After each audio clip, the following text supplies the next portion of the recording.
Welcome back.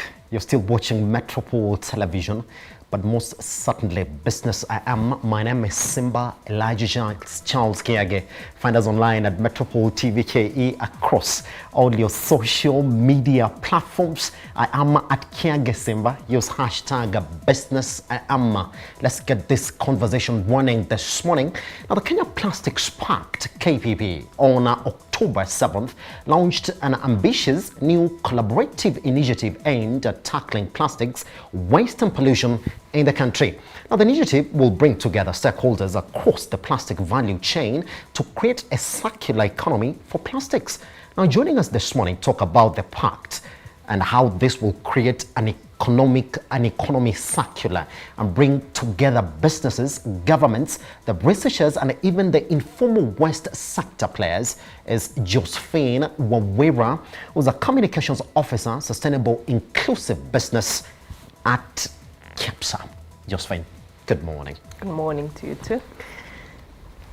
Whenever you talk about plastic, everybody does know that that's the biggest challenge to the environment for developing and developed economies as well. How far are we as a country when it comes to our plastic waste management? Now, we have to admit that Kenya, like any other country, yes. Most of them, like you said, both in developing and developed world, some of the countries have managed to deal with this issue. However, Kenya is still among those that are still grappling with plastic pollution in yes. the country.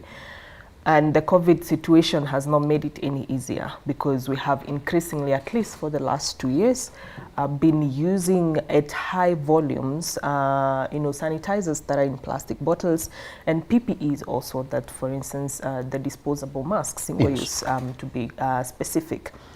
Now, the other thing is that we also generate a lot of solid waste as a country. We are talking about 22,000 metric tons per day countrywide. And if we look at Nairobi alone, we are talking about 2,700 per day in terms of tons. And 30% of this in Nairobi is either plastic or paper waste yes. that can be recycled into other forms of products. However, the sad thing is that we are saying about 92% of this waste, that is plastic, of the 30% plastic and paper, is still on the landfills, or it's being incinerated, or it's just lying somewhere, on the environment, yes. unfortunately. So only about 8% of this waste is recycled. And, data, for instance, from the Ellen MacArthur Foundation shows that if we continue at this rate, the unfortunate case is that by 2050, we might be seeing more plastic in the oceans than we see fish. And that is a sad story. If imagine your children or your children's children trying to go to the oceans to have a look at the fish that we so much enjoy, yes. but the only thing that they can come across are plastics. So it is now more, relevant than ever that we all come together as stakeholders in the plastics value chain to change this story before it's too late. Yes. And then again, we also have to agree that as a country, we have made major milestones towards dealing with this issue. We have to look at the ban on the plastic carry bags yes. countrywide. Mm-hmm. The ban on single-use plastics in protected areas in the country. We have to appreciate initiatives like the draft extended producer responsibility that is now under development. And like you said, now we have the Kenya Plastics Pact, which is very timely. And I look forward to talking more about that as well. Pretty much, which brings me to that conversation. That's the Kenya Plastic Pact, KPP, which was launched on October 7th. Who is behind this, and what are we saying? Are we saying that we are now starting the conversation now for the active members who are in the value chain for the very first time? So the Kenya Plastics Pact, yeah, it's we are going to almost a month now since we launched. It's 7th just the other day. It was a very auspicious occasion for us. The Kenya Plastics Pact is being developed and implemented by the Sustainable Inclusive Business, which is the knowledge center under the Kenya Private Sector Alliance, and that is KEPSA. KEPSA is the umbrella body of the private sector in the country. And so we have not done this on our own. We have support from RAP. It's a UK organization. We also have support from the Ellen MacArthur Foundation. We have support from MAVA Foundation, and we have a DEFRA and also FCD from the UK government. So in terms of funding and bringing on board resources. That being said, the Kenya Plastics Pact is a local solution for a local problem.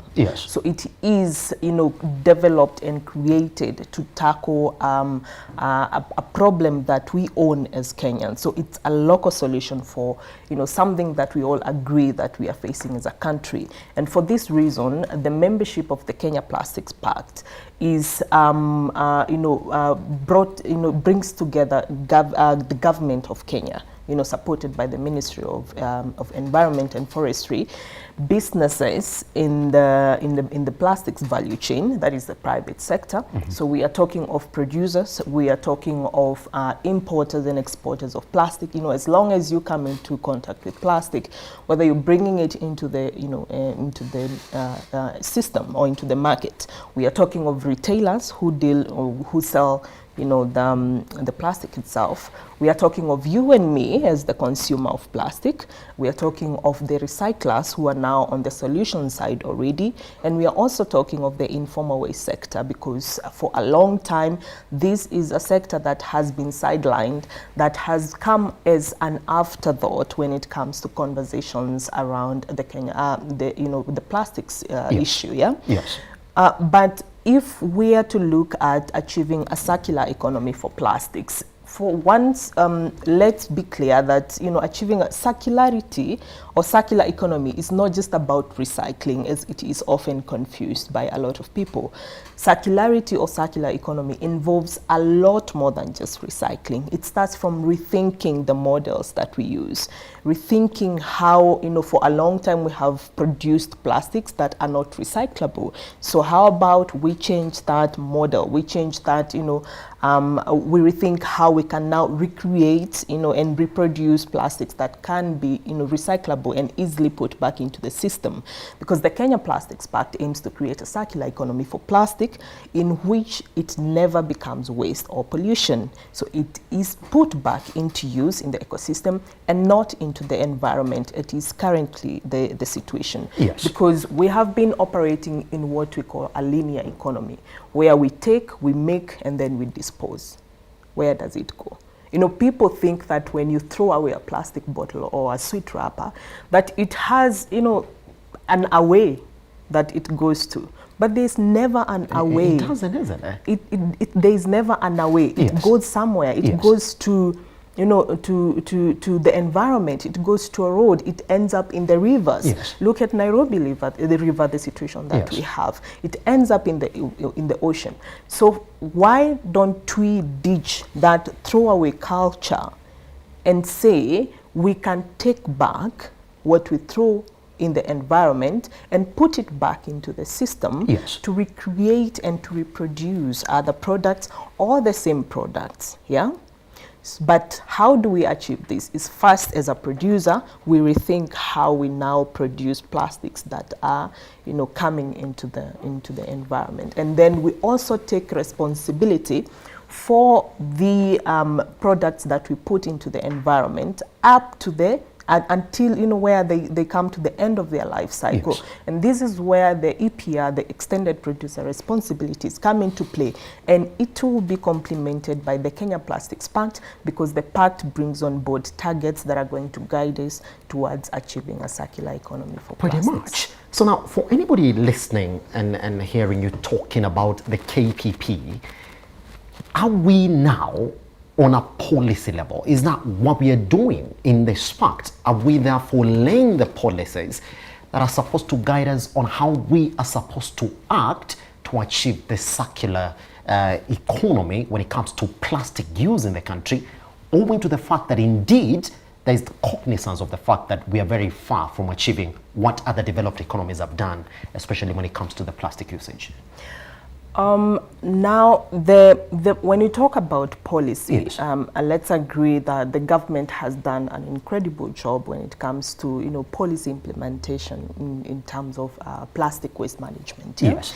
Are we saying that the policy on plastic waste management in the country exists? They exist. So what has not been going on is just putting this policy into action.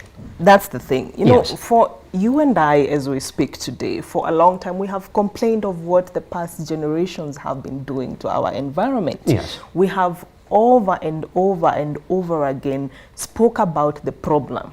But have we taken action to deal with this problem? That is what we are saying. So more than ever, now is the time for us to put action to the conversations that have been going on. So the policies are there. We have the Kenya Plastic Waste Management Policy and Bill. We have the extended producer responsibility coming into play now. Yes. But will these policies, work on their own? Because policy is something that is on paper. It's agreed that this is how, or this is the path that we should take as a country. But how do we implement this? We need the expertise. We need the resources. Yes. We need to mobilize, the stakeholders. And this is where the Kenya Plastics Pact comes to play, because it now brings these stakeholders from across the value chain, and no one is being left behind, including, like I said, the informal waste sector for a long time has been sidelined. Yes. So when we talk about the Kenya Plastics Pact, we are not just having conversations, because the conversations have been there. The talk has been there. And the policies are there. And the policies Yes. are there. So it's now time we start acting. And the actions will be guided by the 4 targets that are going to be achieved by 2030. All right, so we have 4 targets set for the Kenya Plastics Pact, which identifies the pact as an ambitious pact. Yes. First of all, it's the second in Africa after the South African Pact, and then it's the 12th in the world. And unlike other initiatives in the plastics issue, the Kenya Plastics Pact has targets, because for a long time, what makes initiatives not go to the very end of their implementation is at some point they lose the direction in which they intended to go, because they're not guided by some set targets or set goals. Yes. So the Kenya Plastics Pact, KPP, has 4 targets, and number 1 is to eliminate problematic and unnecessary plastic. So we are not saying that plastic is entirely bad, because remember, there's a reason why it is produced in the first place. Yes. It's easy to use, it's affordable, and it's also light. Yeah, so there's a reason why it's there. But do we need all of it? What do we need and what don't we need? What you in your house, do you need a plastic bottle for water? You need a recycled bottle or refillable bottle that you can go and refill and take your water wherever you are, yeah? Do you need plastic spoons? How many times have you ordered food online and then they bring you plastic spoon that you just, take and, dispose of in your dustbin, because after all you have the kawaida spoons that you can use here, right? So what do we need? What is necessary and what is unnecessary, what is problematic and what is not problematic. So once we eliminate that, then we go to target 2, ensuring that 100% of all plastic is recyclable or reusable in the country by 2030. Yes. All right? But remember, like I said, there's the issue of having policy and actually implementing that policy. So even if we say that 100% plastic is recyclable or reusable, we have to ensure that by 2030, 40% of that plastic is actually being recycled. So there's a difference between saying, okay, fine, it's recyclable, but are we recycling it? Yes, yeah? yes. So 40% is actually being recycled. And then the 4th and the last target is to ensure that we have 15% of recyclable plastic packaging across the country. Yes. Yeah? The plastic Yes. content, yeah. When somebody listens to those targets and then you have a timeline on them by 2030, somebody's going to ask you, an overly ambitious project, because when it comes to understanding the problems that are facing the economy, especially when it comes to even waste management, we have barely scratched the surface. 2030 is not very far away. No. And someone is going to ask you again, I mean, even on the challenges of single-use plastic in the country when it comes to packaging, we still are fighting those right now, even as the government is at the forefront fighting this single-use plastic in the country. Are we saying that it's actually achievable? But then what must happen for us to achieve this by 2030? All right. So yeah, and we don't deny it. Actually, if you look at the definition of the Kenya Plastics Pact, like you read there, Yes. is that it's an ambitious Yes. initiative. Yes. But yeah, the reason why we went with those targets is because we have looked at the situation and we are saying, if we come together, this is an actually achievable project. Yeah, and achieving something even in life, the saying goes, if you want to go far, Yes. Go together, but if you want to go fast, go alone. Yeah. Yes. So this is why the Kenya Plastics Pact is not a one-man show. Yeah. It brings everybody to the table, because to achieve a circular economy for plastic, everyone has a role to play, from the government to the private sector to the informal waste sector to the consumers, the citizen, you and I. We all have a role to play. And the reason why this far it has been such a big challenge for the country and for the nation, for the region as well, is because we have always looked at what the other person is doing. We have always expected, no, that's the responsibility of the producer, or that is the responsibility of the retailer, Yes. or that is the responsibility of the person who collects that waste. But what is your responsibility?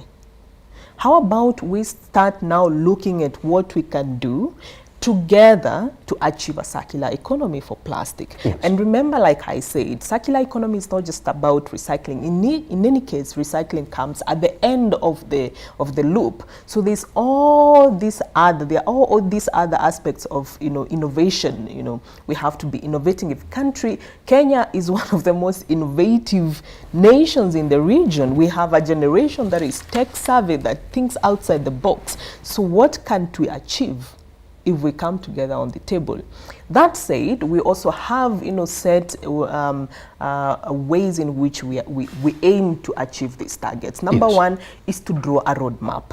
And the Kenya Plastics Pact, at the time of the launch, had 29 members, signed up, and two types of memberships. One, the paying membership of, the businesses that are dealing with the plastic directly, and the supportive membership. So those are people who believe in this vision, but although they don't deal with the plastics directly, they are going to support in terms of, sharing their expertise, Yes. in terms of research, in terms of implementation of projects, Yes. to ensure that we achieve these targets. So together, as all the members of the Kenya Plastics Pact and the supporters of the Kenya Plastics Pact will draw a roadmap. So we say in between the launch time, which is 2021 to 2030, like you said, it's not far. Yes. But if we are guided by a roadmap here, these are the steps that we need to take, then it becomes more clear, it becomes more achievable.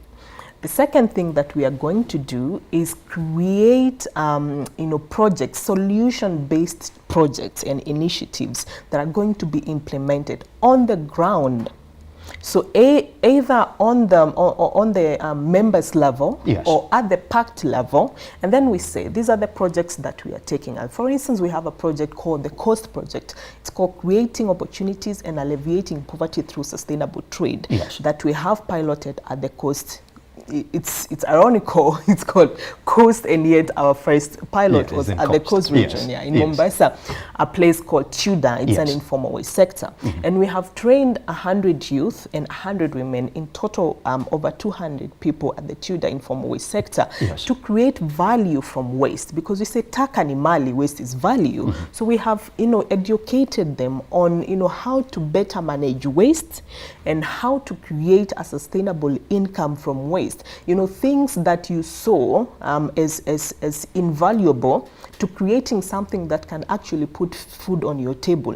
And businesses have been created from that. And for now, for instance, we have a group that is recycling waste paper to notebooks. that they are selling from the same training. So such initiatives, such on-ground projects, because remember I said everyone has a part to play, yeah? And then we're also training and creating awareness on separation of waste at source. At that big amount of volume of wastes that we are creating, yes, the biggest challenge is that we don't separate waste. Everything goes into the same bin. Yeah. So if we start separating waste at source and saying, put your wet waste here, put your solid dry waste here. Yes. So the organic food, for instance, we have companies like Synergy that are recycling or turning organic or human waste to organic fertilizers. Yes. Others are turning food waste into energy. Others, there's so much going on, but we need to highlight these good practices and initiate similar or other projects in the same. And this is the other way that the Kenya Plastics Pact is going to achieve the targets, through projects, yeah? Solution-based projects. Yes. It's not just about the talk. Yes. The other way is that we are going to track progress.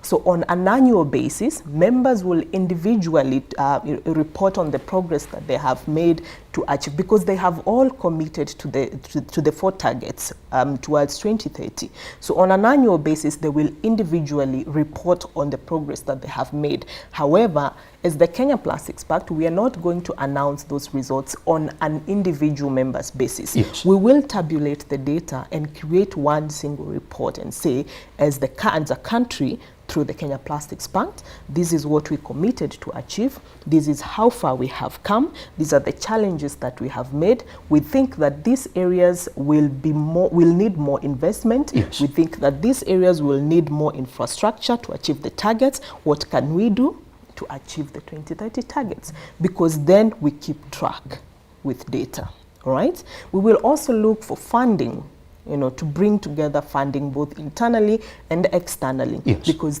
one of the other challenges that I said, even in the recycling industry, is that, businesses come up, but there's no infrastructure and there are no resources to scale these projects. So by bringing in investment into the country and into these projects, we ensure that they actually scale.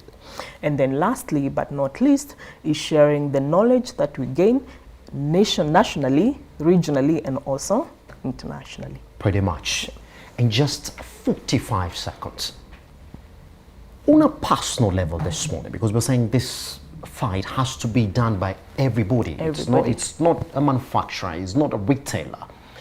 What can I do so that I'm part of this vision 2030 in terms of achieving this circular movement of plastic in the economy?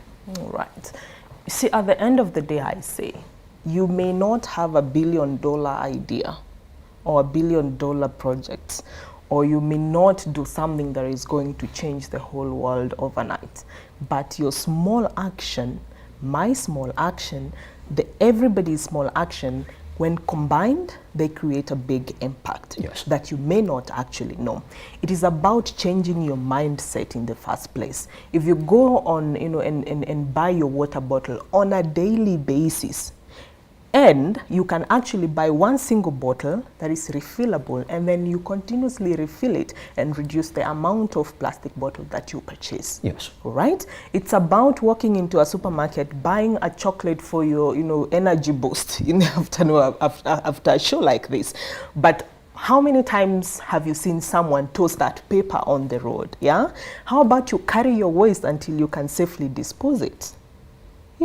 It's about putting your waste separately, and we say we have a responsibility to protect the planet because this is our home and we don't have any other, until further notice. Pretty much. Can't say it any better. This morning, we were in conversation with Josephine Wawira, who's the Communications Officer, KEPSA, Sustainable Inclusive Business. Are you part of the fight? You gotta be, because she's saying it's not the big people that you're thinking about. It's not the big corporations or the big businesses you're thinking about. It's gotta start with you. If you're complaining, then do something about it as we move forward to 2030. Hopefully, we shall be there. You take a short break. Once we come back, your economic review, talk on that. Should we bail out Kenya Power and KQ? once we come back.